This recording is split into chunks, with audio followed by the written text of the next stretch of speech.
Welcome back to episode 37 of our 2020 Divinity Original Sin 2 guide. Alright, we are trying to hit level 12 before having to do any kind of serious combat outside of the main square here. Alright, so last time we got 92% of the way to level 11. Today we're going to try and finish up one or two little side quests in town here, and then we're going to see if we can do some exploration to get as close to level 12 as we can. Now you're going to come into the basement of the Magister barracks here, and you're going to find two silent monks, and you're going to find a Magister walking around. We are going to take these guys out. So remember, Magister Siva wants us to find sorcerers who can teach us how to use our source. Alright, and then one of the places she told us to look for these sorcerers is checking out any information the Magisters have. Alright, so if you look over here, we're in the Magister barracks, we're in the basement. Over here there's this big board, it's got a lot of pictures, a map, a bunch of notes. So if there's any information on the sorcerers in the area, it's probably going to be in that back room there. So that's naturally where we're going to look. Right, once you've got them taken care of, you can loot Magister Colwyn's body, and he's going to have some keys on him, and you can use those keys to get on through here. Once you're in here, you're going to check this little interactive thing on the board there, and you will get 1,000 XP for checking out some information on where the sorcerers are.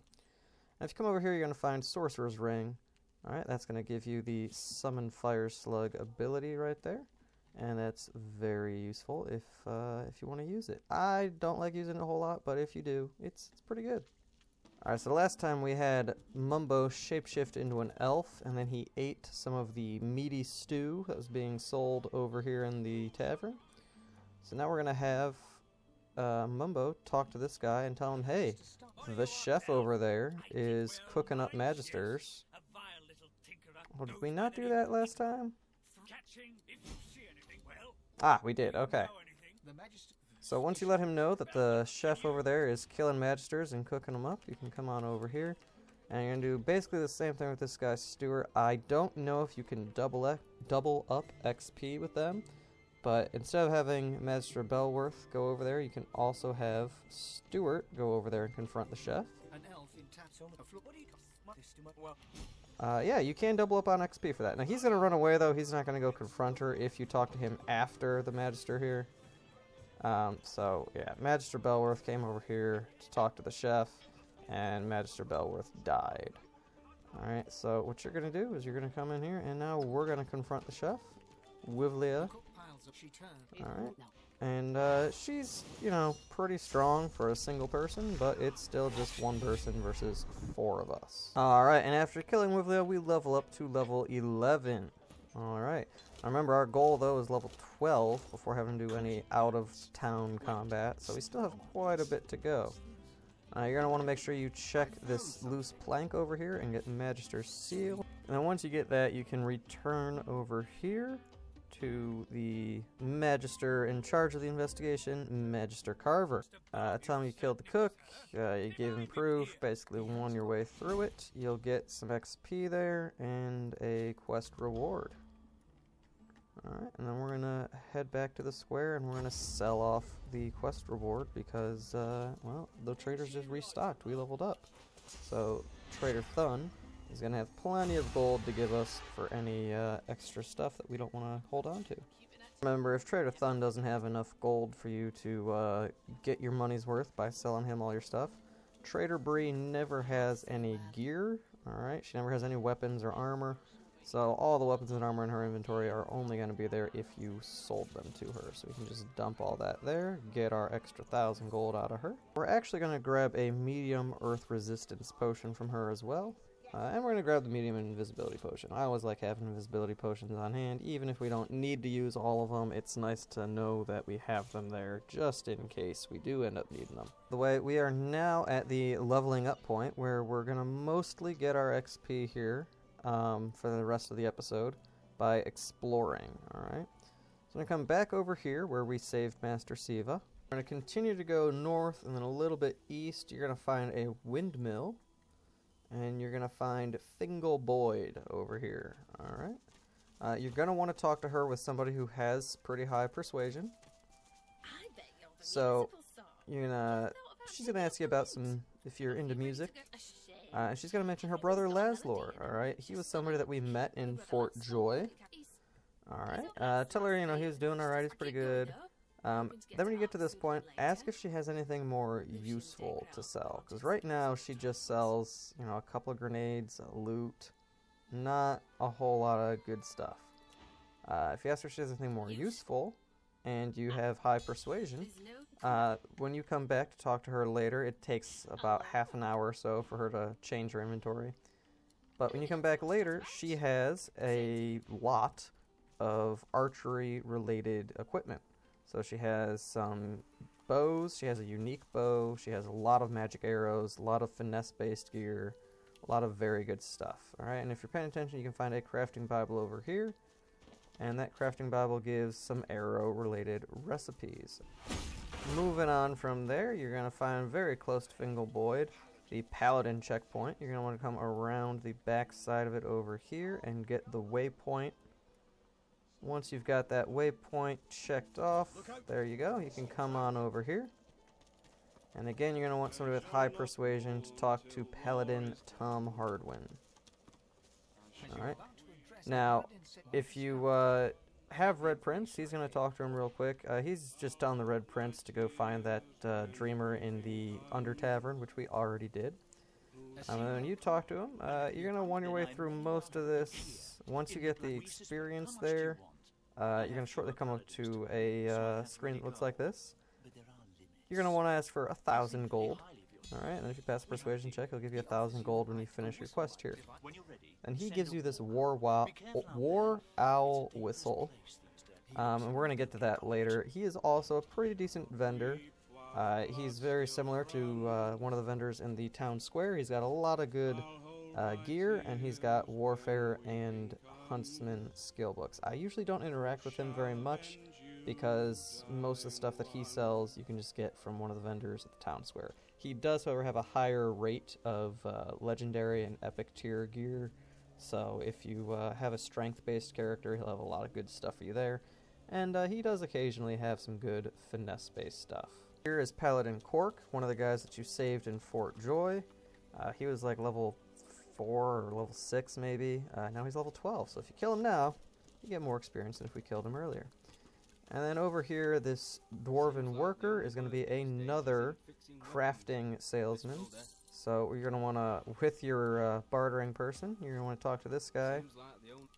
And you're going to want to bribe him. I think he takes more than 600 gold, more than the people in town square. He does, so it looks like he's going to be a 1,250 gold person to bribe up all the way. Yeah, 1,250 gold. Now he's got a lot of good equipment here. Alright. Remember, once you have your water barrel, any intestines can instantly be turned into water balloons. So whenever you see intestine, just instantly think it's the exact same as water balloon. Alright, now if you have Red Prince in your party, I'm going to suggest not going up through this way because there is a Red Prince specific ambush in this general area. So what we're going to do is we're actually going to come back out kind of by where the windmill was. We're going to go north from that point. Alright, now if you find a field with a bunch of scarecrows in it, I would highly suggest not messing with these scarecrows. Alright, we're going to come back to them later, but right now they would probably just destroy us. Alright, they have a constant aura that causes you to be afraid, and your characters will automatically run away on their turn, and there's nothing you can do to affect that. Alright, now coming over here, we do have this witch's house. Alright, we can do a little bit of stuff in there. We're probably going to get to that in a later episode, because right now I just want to get exploration XP. And then coming up over here, you're going to find Ferno. Alright, he's kind of a diseased looking chicken. Alright, just for talking to him, you get 5,000 XP. He asks you to kill him, I think. Or you can offer to kill him. There you go. If you have the Scholar tag or Mystic tag, you'll notice that he's a phoenix, and he's just, like, at the end of his life, he's ready to die. Alright. So we're just gonna light him on fire to kill him. There's gonna be holy fire, or blessed fire. Alright, you can walk through it, get holy fire, but it disappears, goes back to normal fire pretty quickly. Is it dead? And then a little bit after, you gotta wait a few seconds, you're gonna find a phoenix egg. Alright. You can grab that if you want, you can eat it, or you can just kinda stow it into your bag. Alright. This could be the only egg I shall keep this egg. I'm gonna place that in my satchel. And then you can loot the chickens around here. You can get maybe some eggs, chicken claws, chicken legs. Stuff you can use for some minor crafting. Mostly for the chicken claw skill scroll. Now we're going to come a little bit farther west till we get to this river. And I'm going to head up along the river bank. Keep going north. I know there's a bridge here. We'll get to that in just a minute. But what we want to do here is come up to this waypoint right here. You might notice some yellow dots on the map down over here. Alright, waypoints here, right down here. That's going to be Gareth. Now, if you want to maximize your thievery skill, you are going to want to just ignore Gareth down there for the time being. Let him be. Because if you interact with him, depending on what you choose, you could lose out on a unique item later on that gives +1 thievery and +1 sneaking. Now, if you want more experience, you're going to want to go talk to him right now. Alright, so we are going to actually go talk to him right now because we're going to have plenty of thievery. Alright, we're going to have, I think, 9 or 10 in this act, and that's plenty. Like, yes, you can get more, but, you know, if we want to steal more, we can just swap out for a mercenary, have them steal stuff. Alright, so I'm going to have him go in with Pyramus, our persuasion guy.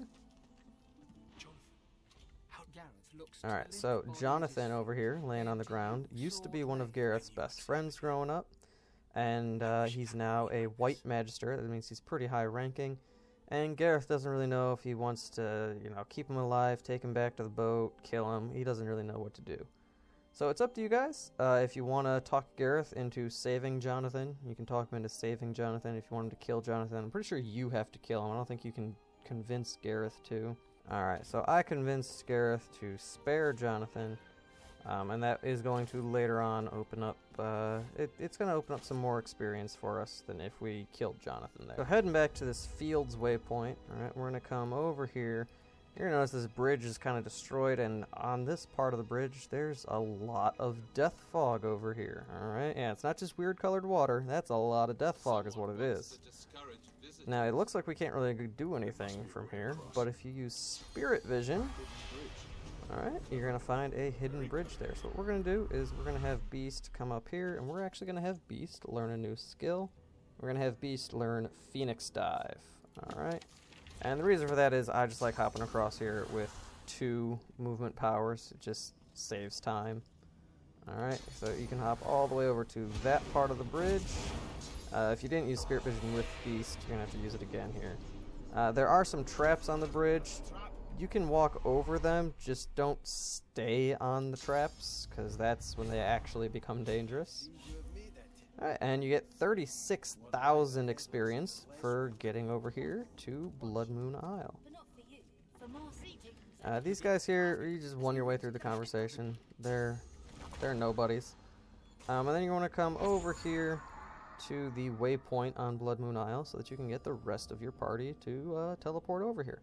Now, if you didn't drop the teleporter pyramids that we dropped earlier, you can just have them pyramid over, but you're going to want to get this waypoint eventually anyway, so might as well get that out of the way now. Once you get them to waypoint over here, I'm going to head as due north as you can.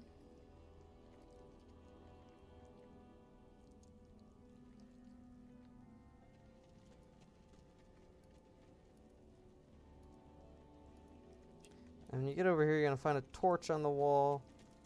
And in this area right here, okay, so on the map, it's this top right corner of that part of the island. Alright, you're going to find this little patch of ground there. You're going to want to boost up your wits, because you do need pretty high wits to see this over here. But we still can't see it. Alright, we need more wits. So, let's see. What do we have? We have a lemon. Will boost your wits, so we're going to add that right there. Lemonade will also boost your wits. I don't want to use a medium wits potion if we don't have to. And then a carrot boosts 4 wits. Alright. So we're going to have Red Prince, Peace of Mind. Have a lemon. Lemonade. Ah, there we go. We didn't even need the carrot. So we're just going to take the carrot out of there. Alright, so once you find this thing here, you're going to dig it up. So it looks like you're going to need maybe a little over 20 wits, 21, 22 wits total. Once you come down here, you get another 1400 XP. Now, if you want, you can loot everything in this room. If you have Lucky Charm, this is like a level 15 area, so you'll get quite a few nice things there. I'm not going to loot it right now. I'm going to actually come back and loot it later with a little Lucky Charm trick. Because this is a higher level area, you can get some high level stuff coming off of Lucky Charm. I did loot the main desk, but that's because there's a quest-related item in there. Alright, when you get down here, you're going to find the unusual blade over here. We're going to have Mumbo come and look at that. The transparent your head. Now, if you have both the Scholar and Mystic tag, I think you need both, you're going to be able to understand what the blade is saying. If you don't have those tags, you're not going to know what the blade is saying.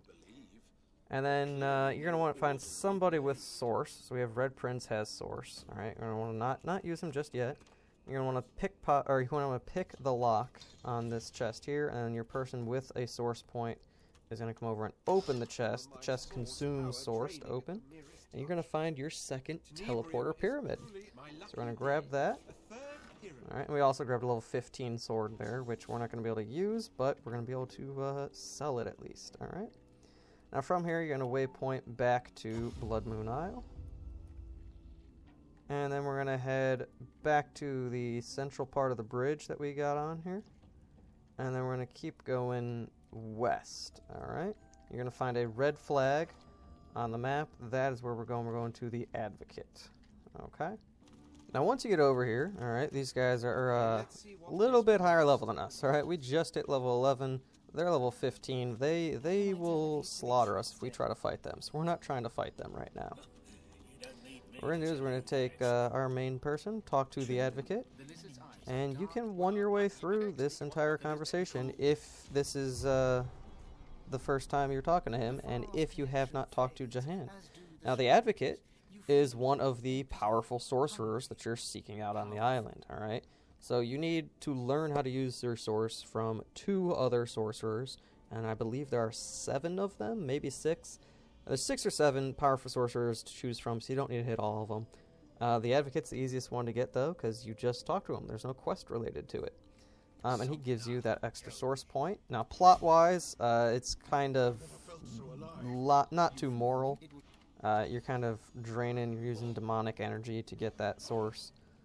But over here we've got 2 very good vendors. We have the Advocate himself, is a pretty nice vendor, alright? He's got a mix of crafting materials, and he's got runes, and he has some gear, some weapons, not a lot, but he does have it from time to time.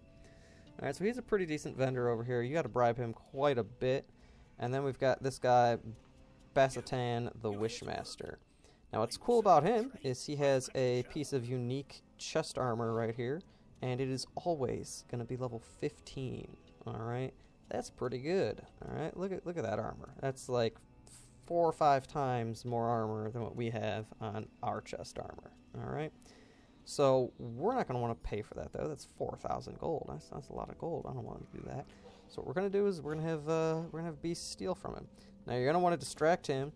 You're going to want to come down here and make sure you're distracting the Advocate so that he isn't looking that way. And then you might want to distract this guy walking around. Depends on how much you want to steal. Alright? So if you just distract that guy, he won't be looking over here. And you can just come on over. And if you're on honor mode, honestly, save it right here. Because if you do get into a fight with these guys, it's gonna be rough. Alright? So all I'm going to do is I'm going to find that chest piece. And then just finish stealing like you'd normally steal stuff. And I like taking essences, so you can craft some scrolls. Pixie dust sells for a lot, I like grabbing that. And I thought that red cone of vision there was going to stop me. Alright, we kind of lucked out there. He also has some cursed grenades. Those can be fun. Earth tongue mushrooms you can make resistance potions with. Alright, we're going to stop it right there. Alright, so we have Mumbo talking to that guy. So again, just remember, make Mumbo disengage conversation last. And then waypoint anywhere, honestly, so that he doesn't realize that you robbed him. Alright, now from here, we are going to open up our inventory, and we're going to use the teleporter pyramids and go to that red one that we set down a while ago. Alright, it's going to bring us over here. We got this little kid, and this house over here is being attacked by some Voidwoken. So we're going to have Red Prince come right over here, right at the tip of that little wedged part of the bridge. And he's going to tactical retreat over here and climb on up that ladder. Alright. Now, the rest of the party can't really get here super easy, so what we're going to do, since we now have 2 extra pyramids, alright, we have one of them in the Red Prince's bag, so we're going to have everybody else use the blue one. And they're going to go to the green one in the Red Prince's bag. Now everybody's over here. Alright, teleporter pyramids are great for moving around. You can use them to get to places that you probably aren't initially supposed to be able to get to, so they can be pretty fun. Alright, once you get over here, you're going to find that little kid's mom in here.